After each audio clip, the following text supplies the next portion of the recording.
Joining me now are Jade Raymond and Patrice Desilets from the Assassin's Creed 2 team.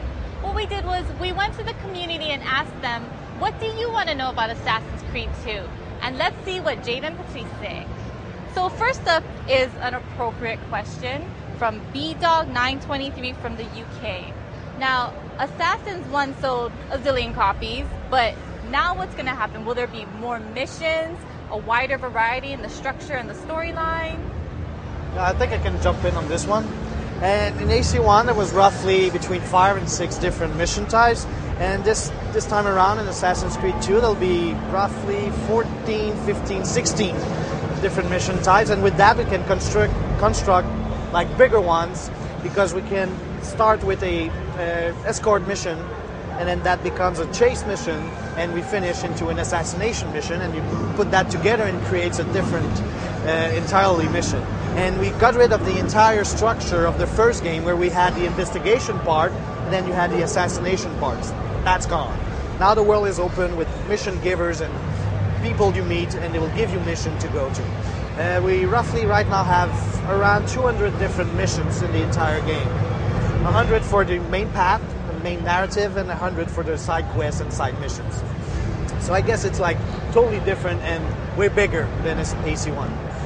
Yo Ya from France wants to know Assassin's Creed 1, Assassin's Creed 2, what's the link, and Desmond, Ezio, and Altair, how are they interrelated?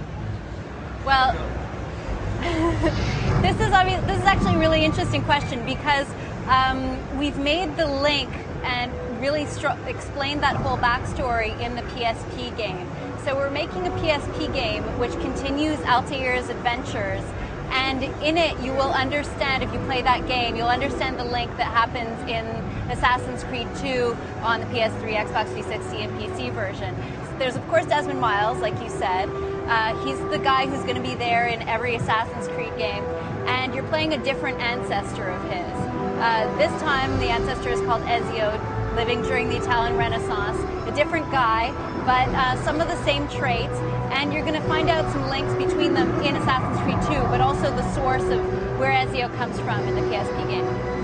Tell us about Ezio, and how did you come up with the character? What's the background with him? Well, Ezio is a young Florentine noble at first, so he's not an assassin. Something will happen to him, and he will have to become one. He will have to learn to become an assassin, and he will meet some friends who will teach him how to become that master assassin that he will be at the end of the game. We wanted to have character progression this time around. In the first game, starting with the master assassin, it was tougher for us to make a story about someone who's learning and then teaching the player. So we wanted a character that is he has as many knowledge of being an assassin as the player. When you pick up an Assassin's Creed game, you want to become an assassin. So we say the main character has to be in the same emotional state as the player. So both of them, player and main character, are not assassin. They will learn, and that's why we picked up Ezio. But Ezio is also, and maybe you want to jump in, but Ezio is also someone who's like, he has more panache than Altair. He's someone who likes to be around women, just like presently I am. Ladies man, like you. He must be modeled after you. Yeah, but he doesn't have this beautiful beard. Yeah, and the other thing, of course, that we kept consistent, Ezio is a really cool name, I think. It's got kind of got that edginess. Like I almost Ezio. like, yeah, Ezio. You could be like, but it also means bird of prey, eagle. Kind of, it continues the whole thing. So Altair was bird of prey in Arabic, and now Ezio is the same meaning in Italian. So when the team found that name, we were like, that's it. Perfect. It's a cool name, and it follows in the line. So there's a lot of new to the character, but we also kept a lot of the great stuff about Altair that worked. You know, we're not going to change everything that worked. Now, I'm going to skip around a bit because this is something I wanted to know, but also Benjamin94 from Germany, he wants to know, in the first one, Altair was missing a finger, and it was kind of like the leap of faith, right? But Ezio has all 10 digits. Why? Well, Ezio has 10 fingers because of one man, Leonardo da Vinci. So Leonardo is the one doing the weapons for Ezio. And he found a way to do a hidden blade without cutting any fingers. So that's the reason why you have 10 fingers. And that will be part of the game. You'll live that experience. You'll live that moment of Ezio's life.